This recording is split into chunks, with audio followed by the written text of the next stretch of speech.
আমাদের আগামী নির্বাচনটা এদেশের জন্য, এই জাতির জন্য খুবই গুরুত্বপূর্ণ। আমাদের শিশুরা রক্ত দিয়েছে, জীবন দিয়েছে একটা সুন্দর বাংলাদেশ পাওয়ার জন্য। সেটি কিসের বাংলাদেশ?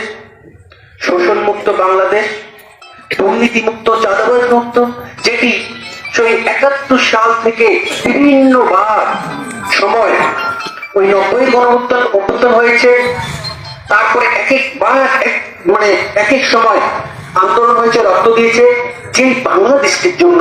সেটি হচ্ছে যে সন্ত্রাস মুক্ত, চাঁদাবাজি মুক্ত, দুর্নীতি মুক্ত, শোষণ মুক্ত একটা বাংলাদেশ আমরা দেখব। এই বাংলাদেশ দেখতে হলে আমাদের বাংলাদেশ জামাত ইসলামের যে স্লোগান, আল্লাহর আইন চাই, সৎ লোকের শাসন চাই।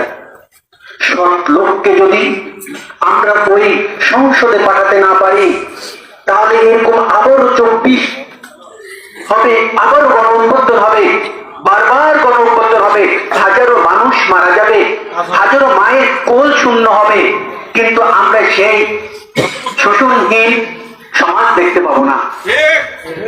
এই জন্য আমাদেরকে যা করণীয় সবকিছু করতে হবে।